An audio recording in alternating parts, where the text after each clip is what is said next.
여성 치질 환자가 늘고 있지만 수치심 때문에 병을 숨기는 경우가 많다고 하죠. 하지만 안 씻어서 생기는 병도 아니고 무조건 수술이 필요한 것도 아닌 만큼 초기에 병원을 찾으시는 것이 좋겠습니다. 관련 정보 건강 365에서 준비했습니다.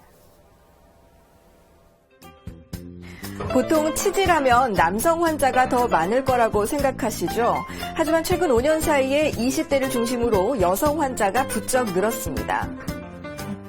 여성분들은 아무래도 이렇게 조직이 약한 부분도 있고, 게다가 이제 변비가 생기기가 쉽습니다. 그럼 변비가 생기면 힘을 많이 주게 되고, 배변 시 그 압을 받아가지고 항문에 있는 혈관이 늘어나게 되면은 치액이 생겨서 탈출될 수 있고, 또 단단한 변이 나오면서 약한 조직을 찢어지게 하면 치열이 생길 수가 있습니다.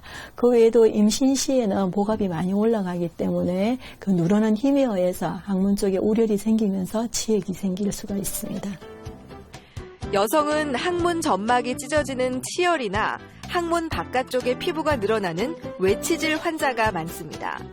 변비가 잘 생기고 남성보다 피부가 약하기 때문입니다. 또 겨울철에 옷을 짧게 입어 추위에 자주 노출되는 것도 치질을 악화시키는 원인입니다.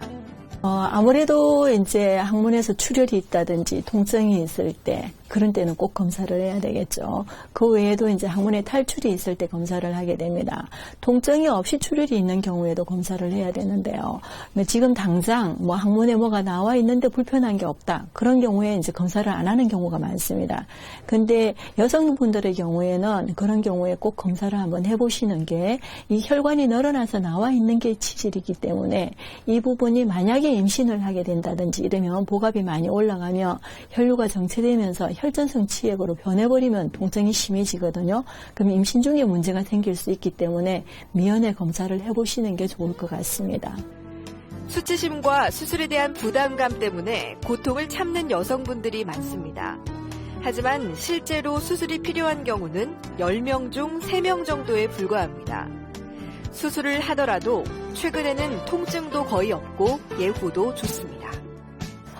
치질이 있다 해서 모두 수술을 하는 건 아니고요. 치액의 경우 같으면 나왔다 들어갔다 하는 3기 치액이나 그 다음에 나와서 들어가지 않는 4기 치액, 또는 출혈이 있는 경우에는 수술을 해줘야 됩니다.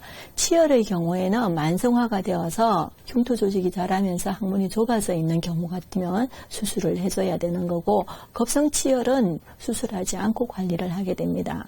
치질을 예방하는 것에서는 가장 중요한 게 항문 쪽에 혈액순환을 올려주는 것이고요. 그러기 위해서는 이제 좌욕을 해주는 게 도움이 될 수 있고, 그 다음에 변을 원활하게 보시는 게 중요한 일이라고 하겠습니다. 그래서 충분한 수분 섭취하고 섬유질 섭취로 변을 관리를 해주시는 게 중요하다고 하겠습니다.